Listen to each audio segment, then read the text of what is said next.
السلام علیکم ساتھیوں، ایک دفعہ کا ذکر ہے کہ ایک بس پہاڑی علاقے سے گزر رہی تھی۔ اچانک بجلی چمکی، بس کے قریب آئی اور واپس چلی گئی۔ بس آگے بڑھتی رہی۔ آدھے گھنٹے بعد بجلی دوبارہ آئی، بس کے پچھلے حصے کی طرف لپکی لیکن واپس چلی گئی۔ بس آگے بڑھتی رہی، بجلی ایک بار پھر آئی، وہ اس بار دائیں سائڈ پر حملہ آور ہوئی لیکن تیسری بار بھی واپس لوٹ گئی۔ ڈرائیور سمجھدار تھا، اس نے گاڑی روکی اور اونچی آواز میں بولا، بھائیو، بس میں کوئی گناہ گار سوار ہے، یہ بجلی اسے تلاش کر رہی ہے، ہم نے اگر اسے نہ اتارا تو ہم سب مارے جائیں گے۔ بس میں سراسیمگی پھیل گئی اور تمام مسافر ایک دوسرے کو شک کی نظروں سے دیکھنے لگے۔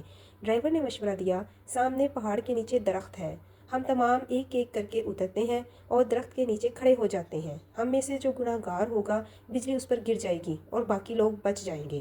یہ تجویز قابل عمل تھی۔ تمام مسافروں نے اتفاق کیا۔ ڈرائیور سب سے پہلے اترا اور دوڑ کر درخت کے نیچے کھڑا ہو گیا۔ بجلی آسمان پر چمکتی رہی لیکن وہ ڈرائیور کی طرف نہیں آئی، وہ بس میں واپس چلا گیا۔ دوسرا مسافر اترا اور درخت کے نیچے کھڑا ہو گیا، بجلی نے اس کی طرف بھی توجہ نہیں دی۔ تیسرا مسافر بھی صاف بچ گیا۔ یوں مسافر آتے رہے، درخت کے نیچے کھڑے ہوتے رہے اور واپس جاتے رہے، یہاں تک کہ صرف ایک مسافر بچ گیا۔ یہ ایک گندا مجہول سا مسافر تھا۔ کنڈکٹر نے اسے ترس کھا کر بس میں سوار کر لیا تھا۔ مسافروں نے اسے برا بھلا کہنا شروع کر دیا۔ لوگوں کا کہنا تھا، ہم تمہاری وجہ سے موت کے منہ پر بیٹھے ہیں، تم فوراً بس سے اتر جاؤ۔ وہ اس سے ان گناہوں کی تفصیل بھی پوچھ رہے تھے جن کی وجہ سے ایک اذیت ناک موت اس کی منتظر تھی، مگر وہ مسافر اترنے کے لیے تیار نہیں تھا۔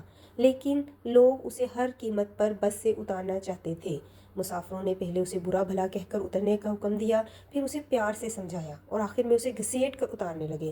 وہ شخص کبھی کسی سیٹ کی پشت پکڑ لیتا تھا، کبھی کسی راڈ کے ساتھ لپٹ جاتا تھا اور کبھی دروازے کو جھپا مار لیتا تھا، لیکن لوگ باز نہ آئے۔ انہوں نے اسے زبردستی گھسیٹ کر اتار دیا۔ ڈرائیور نے بس چلا دی۔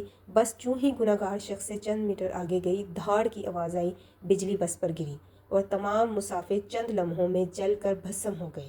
وہ گناہ گار مسافر 2 گھنٹوں سے مسافروں کی جان بچا رہا تھا۔ ہم نہیں جانتے ساتھیوں، ہم نہیں جانتے ہم کن لوگوں کی وجہ سے زندہ ہیں اور ہم کس کو بس سے اتاریں گے، اور پھر وہ شخص ہمارا رزق، ہماری کامیابی اور ہماری زندگی ساتھ لے جائے گا۔